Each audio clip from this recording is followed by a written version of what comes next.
Hi, everyone. I'm Lauren Vicker with Tim France for Making Team Projects Work, and we're going to be talking about communication. And it is such a big topic that we're going to actually have at least two video posts and blog posts about communication. Today, we're going to be talking about nonverbal communication, which is really huge in teams. And Tim, um, well, Tim, you're sitting. Wow, you look kind of mad. You look very, very defensive. I don't know what I might have done to make you angry, Tim, but I just don't understand why you would be sitting like that when we're supposed to be recording a video meeting. It's just not really Lauren, right. I just Lauren, oh, you live down in Arizona where it's nice and warm. I'm just freezing cold up here in the North Country, crossing my arms to stay warm in my very cold upstate New York office.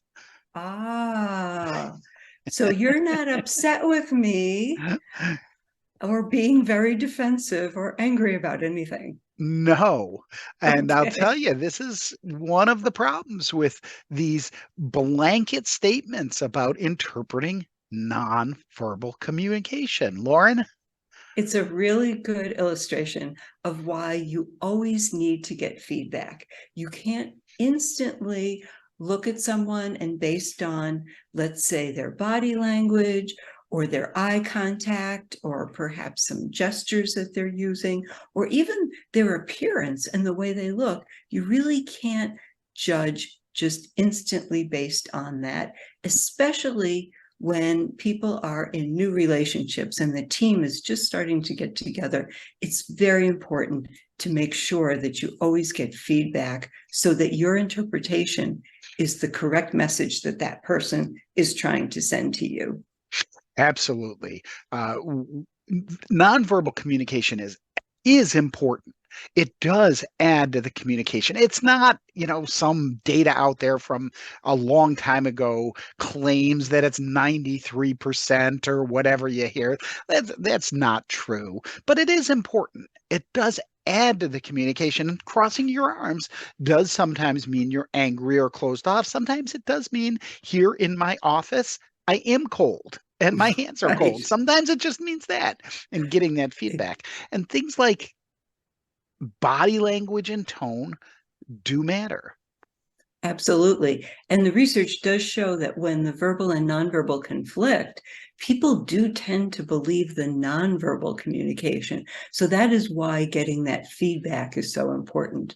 Another thing that happened is that when I thought you were mad at me, I immediately got a little upset with you too, because I thought you were trying to mess up this video that I was trying to record with you. So it's important to understand that paralanguage or the way we use our voice can actually affect the meaning. And that's considered part of nonverbal communication. So let's say that I hear somebody say that in the hallway, somebody says, Dr. Franz is a great teacher. I'm like, wow, that's good to hear. I know he's a great teacher because I worked with him a long time. But what if somebody says, Dr. Franz is a great teacher? Like they're showing that they're very skeptical.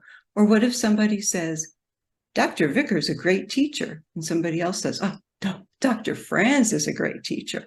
So there are so many ways that you can change the meaning by your voice. And that is also considered part of nonverbal communication. So getting feedback, really important. Understanding all of the elements of nonverbal communication, we will be discussing that in this week's blog post. So you can find the link below this video. Thanks, Lauren. Great talking with you again, and look forward to talking with you next week. Thanks, Tim. And I really do hope they put some heat up in your office.